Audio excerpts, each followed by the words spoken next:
On a chilly afternoon in Washington, D.C., Michelle Obama walked through the quiet streets, her mind lost in thought. The soft crunch of fallen leaves beneath her feet was the only sound, the city around her a backdrop to the weight of her reflections. As she rounded a corner, something caught her attention, a figure leaning against the side of a building. At first glance, it looked like another person seeking shelter from the cold. But as Michelle approached, she noticed the woman was older, her clothes tattered and worn, a stark contrast to the bustling city around them. The woman was holding a simple cardboard sign that read, "Homeless veteran in need of help." Her eyes were tired, haunted even, and there was something about her gaze that stopped Michelle in her tracks. It wasn't just the years of hardship that had etched lines into her face.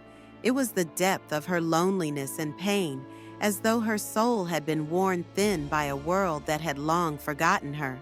Michelle's heart clenched at the sight, and without thinking, she slowed her steps. Her instincts told her this was someone who needed more than just a few coins or a passing glance. As she got closer, the woman looked up, her eyes widening with surprise as they met Michelle's. For a moment, neither of them spoke, just two souls connecting silently. "Hi," Michelle said gently, crouching down beside her. Her voice was soft but steady, the kind of voice that felt like safety. "What's your name?" The woman hesitated, her gaze drifting away for a moment, as if she wasn't sure whether she could trust the kindness in Michelle's eyes.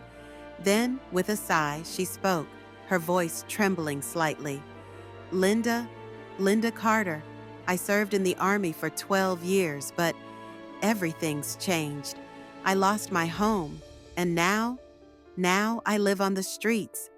Michelle's heart broke as she listened, the weight of Linda's words sinking in. She could feel the pain in Linda's voice, the sense of betrayal and abandonment. Michelle had met many people in her life, but there was something about Linda that felt different. This wasn't just about one person. It was about the countless others like her who had given everything for their country, only to be left to fend for themselves when the world moved on. Michelle smiled softly, her voice warm and sincere. "Linda, I'm Michelle Obama. I just want to say thank you for your service. Thank you so much." Linda's eyes filled with tears. She had been invisible to so many for so long. No one had stopped to talk to her. Not like this. Not someone who genuinely saw her. Not just the sign, but the woman behind it. It felt like a dream, one she didn't want to wake up from.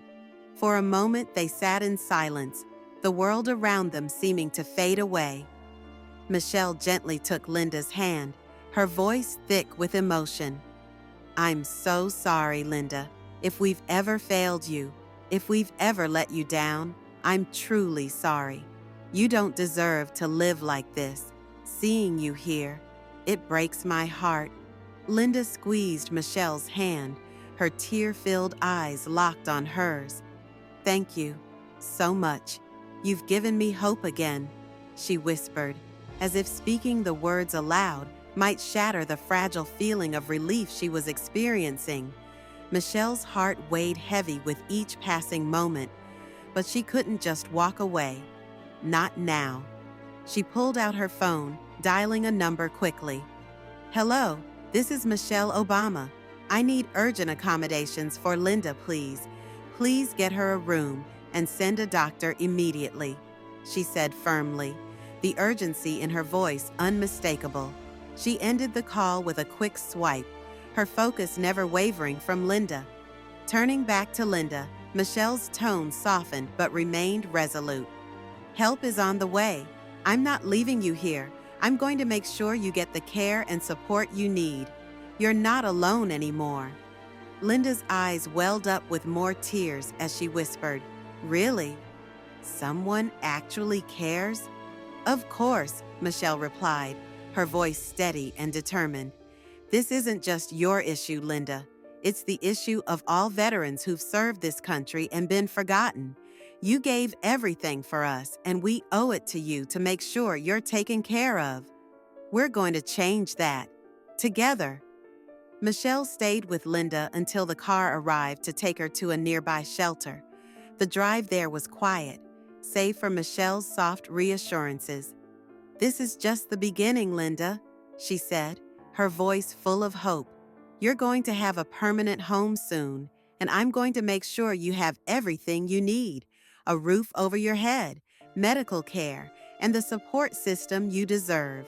You'll never feel abandoned again." When they arrived at the shelter, Michelle stayed with Linda until she was safely settled in.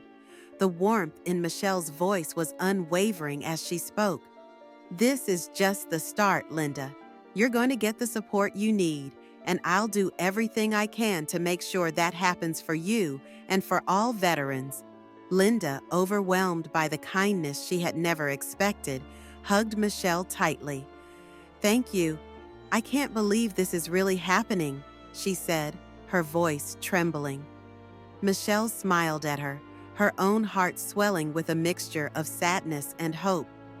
"It's really happening, Linda, and we're going to make sure that no one is forgotten. Not ever again." "I promise." As Michelle left the shelter, her mind was already racing ahead, thinking of the next steps. This wasn't just a one-time act of kindness. This was the beginning of something much bigger. The road ahead would be long, but Michelle knew that she had the power to change lives, and she wasn't going to stop until Linda and every veteran like her were no longer forgotten, no longer left in the cold.